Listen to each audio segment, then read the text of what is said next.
এবং আমার এখানে আজকে উপস্থিত আছেন আমাদের সাংবাদিক ভাই বোনেরা, সবাইকে আসসালামু আলাইকুম এবং শুভ সকাল, শুভ দুপুর। একদিন পরে আমাদের মাঝে সেখানে আসতে উপস্থিত হয়েছি অত্যন্ত আলোচ্য বিষয় নিয়ে মিডিয়া ব্রিফ করার জন্য। তার ভেতরে আমি বলবো যে এই বিষয়গুলো একটা তো আমাদের প্রিভেন্টিভ মেজার বলতে পারি আমরা, যেটা আমাদের গোয়েন্দা তৎপরতা চালু ছিল। সেক্ষেত্রে আমরা একটা অভিযান পরিচালনা করতে সক্ষম হয়েছি এবং ঘটনা ঘটার আগেই আমরা তাদেরকে আইনের আওতায় আনতে সক্ষম হয়েছি। আর দ্বিতীয় ঘটনাটা অত্যন্ত চাঞ্চল্যকর, যেটা একটা হত্যাকাণ্ড সংঘটিত হওয়ার 4 ঘন্টার ভেতরে আসামিকে আমরা আইনের আওতায় আনতে সমর্থ হয়েছি।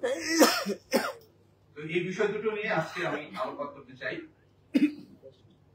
বিষয়গুলো হচ্ছে রাজধানীর পল্টন হতে র্যাব পরিচয়ে ডাকাতির প্রস্তুতিকালে 6 জনকে র্যাব কোটি, হ্যান্ডকাফ ও মাইক্রোবাস সহ গ্রেফতার করেছে র্যাব। এবং রাজধানীর লালবাগে কারখানা কর্মচারী মোহাম্মদ হোসেন কে ছুরিকাঘাতে চাঞ্চল্যকর হত্যার মামলায় র্যাব 10 ও পুলিশের যৌথ অভিযানে একজনকে ঘটনার 4 ঘন্টার মধ্যে গ্রেফতার করতে সক্ষম হয়েছে র্যাব 10। সম্প্রতি ভুয়া র্যাব পরিচয়ে সংগঠিত ডাকাতি, ছিনতাই সহ অন্যান্য বিভিন্ন অপরাধের ঘটনা বৃদ্ধি পেয়েছে। এই ধরনের অপরাধ শুধুমাত্র জননিরাপত্তার জন্য যে হুমকি তাই নয়, বরং র্যাবের ভাবমূর্তিও প্রশ্নবিদ্ধ হচ্ছে। র্যাব ফোর্সেস এ বিষয়ে অত্যন্ত সচেতন এবং এসব প্রতারক চক্রের বিরুদ্ধে কঠোর নজরদারি ও অভিযান অব্যাহত রয়েছে। জনগণকে সচেতন থাকতে এবং সন্দেহজনক কোন আচরণ দেখলে দ্রুত আইন শৃঙ্খলা রক্ষাকারী বাহিনীর সহায়তা নেওয়ার জন্য আহ্বান জানাচ্ছি। প্রথম ঘটনাটার দিকে আলোকপাত করতে চাই। সেটা হচ্ছে গত 9 ডিসেম্বর 2025 অর্থাৎ গতকাল বিকাল আনুমানিক 16:45 ঘটিকার সময় র্যাব 10 সিটিসি 1 যাত্রাবাড়ি ক্যাম্পের একটি চৌকো অভিযানিক দল গোপন সংবাদের ভিত্তিতে জানতে পারে যে রাজধানী পল্টন মডেল থানা এলাকায় একটি সংঘবদ্ধ ডাকাত চক্র ডাকাতির প্রস্তুতি নিচ্ছে। ডাকাত দলের সদস্যদের গতিবিধি সন্দেহজনক হলে তাদের মাইক্রোবাসটি আভিযানিক দলটি পল্টন মডেল থানা ভিআইপি রোড এলাকায় থামিয়ে চ্যালেঞ্জ করে এবং মাইক্রোবাসে থাকা 6 জন ব্যক্তি নিজেদেরকে র্যাব পরিচয় প্রদান করে। এ সময় নিজেদের র্যাব সদস্য পরিচয় দিলেও পরিচয়পত্র যাচাই করে সেগুলো ভুয়া বলে প্রমাণিত হয়। পরবর্তীতে তাদের আটক করে মাইক্রোবাসটি তল্লাশি করা হলে র্যাব লেখা 4টি কোটি, 4টি হ্যান্ডকাপ, র্যাবের ভুয়া আইডি কার্ড 5টি, তাদের কাছ থেকে ক্যাপ পাওয়া যায় 4টি, ওয়াকি টকি সেট 2টি, পিস্তলের কভার 1টি, ব্যাটন স্টিক 1টি, অতিরিক্ত নাম্বার প্লেট 2টি, স্মার্টফোন 5টি, বাটন ফোন 4টি, এয়ারপোর্ট 1টি, হ্যান্ড গ্লাভস 1 জোড়া, হাত ঘড়ি 4টি, নগদ 2045 টাকা এবং ডাকাতি কাজে ব্যবহৃত সিলভার পার্ল রঙের মাইক্রোবাসটি উদ্ধার ও জব্দ। গ্রেফতারকৃত আসামিদের প্রাথমিক জিজ্ঞাসাবাদে জানা যায় যে শহীদ মাঝি, মামুন ও মিজানের পরিকল্পনা মতে আসামি মোহাম্মদ জুয়েল বিশ্বাস, মোহাম্মদ আলামিন দুয়ারি পূর্বে র্যাব সহ আইন শৃঙ্খলা বাহিনীর পরিচয় দিয়ে দেশের বিভিন্ন স্থানে আসামি মোহাম্মদ আবুল কালাম আজাদের চালিত মাইক্রোবাস ব্যবহার করে ডাকাতি ও দস্যুতা করে আসছে। গত 9 ডিসেম্বর 2025 তারিখ দুপুরে আনুমানিক 1400 ঘটিকার সময় শহীদ মাঝি ও মামুন ফোন করে রাজধানীর পল্টনস্থ আনন্দ ভবনের সামনে বর্ণিত আসামিদের একত্রিত করে এবং মিজানের কথা মতো আসামি মোহাম্মদ আবুল কালাম আজাদ একটি মাইক্রোবাস নিয়ে আসে। আসামিগণ উক্ত মাইক্রোবাসে উঠে এবং মাইক্রোবাসে মামুনদের দেওয়া জব্দকৃত আলামত দেখতে পায়। পরবর্তীতে আসামিগণ মাইক্রোবাসে উঠে নারায়ণগঞ্জের সোনারগাঁও এলাকায় ডাকাতি করার পরিকল্পনা করে।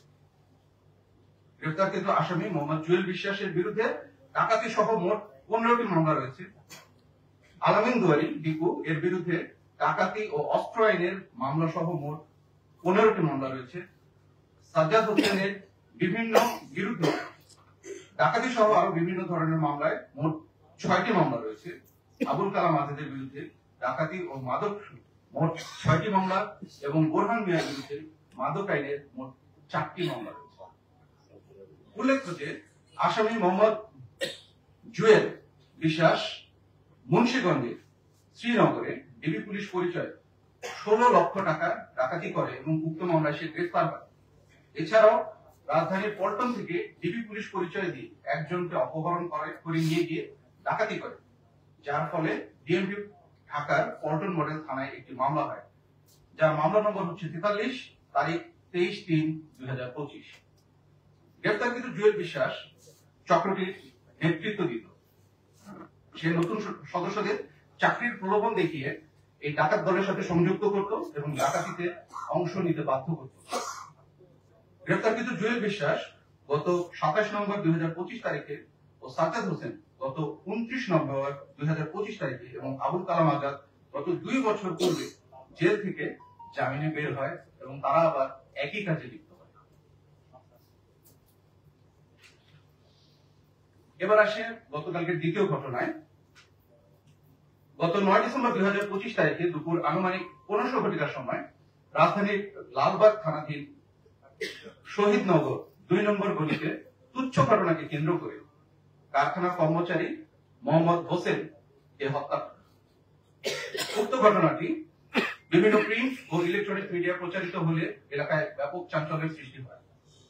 উক্ত ঘটনার সাথে জড়িত আসামিদের গ্রেফতারের লক্ষ্যে র্যাব গোয়েন্দা নজরদারি বৃদ্ধি করে। এরই ধারাবাহিকতায় গত 9 ডিসেম্বর 2025 তারিখ সন্ধ্যা আনুমানিক 18:10 ঘটিকার সময় র্যাব 10-এর একটি চৌকস আভিযানিক দল লালবাগ থানা পুলিশের সহযোগিতায় ঢাকার কেরানীগঞ্জ মডেল থানাধীন খোলামোড়া এলাকায় বিশেষ অভিযান পরিচালনা করে। রাজধানীর লালবাগ থানা শহীদনগর এলাকায় কারখানা কর্মচারী মোহাম্মদ হোসেন 25 এর চাঞ্চল্যকর হত্যাকাণ্ডের মূল আসামি আবিরকে 4 ঘন্টার মধ্যে গ্রেফতার করতে সক্ষম হয়। প্রাথমিক অনুসন্ধানে জানা যায় যে ঘটনার সূত্রপাত হয় তার আগের রাত অর্থাৎ 8 ডিসেম্বর 2025 তারিখে শহীদনগরস্থ 2 নম্বর গলি দিয়ে ভিকটিম মোহাম্মদ হোসেন তার বন্ধু নীরব যাওয়ার সময় স্থানীয় আবির নীরবদের হাতে থাকা লোহার পাইপটা চেয়ে বসে। তখন পাইপ দিতে না চাইলে আবির নীরবকে কয়েকটা চড় থাপ্পড় দেয় এবং এই সময় ভিকটিম মোহাম্মদ হোসেন তার প্রতিবাদ করে আবিরকে চড় থাপ্পড় দেয়। পরে স্থানীয়ভাবে বিষয়টি মীমাংসা হলেও পরদিন দুপুরে প্রতিশোধ নেওয়ার উদ্দেশ্যে আসামি আবির ভিকটিম মোহাম্মদকে ছুরিকাঘাত করে হত্যা করে। গ্রেফতারকৃত আসামিদের বিরুদ্ধে সংশ্লিষ্ট থানায় হস্তান্তরের যে কার্যক্রম, সেই কার্যক্রমটি প্রক্রিয়াধীন রয়েছে। এই ছিল আমাদের যে মূল যে 2টি ঘটনা, সেই 2টি ঘটনার বৃত্তান্ত।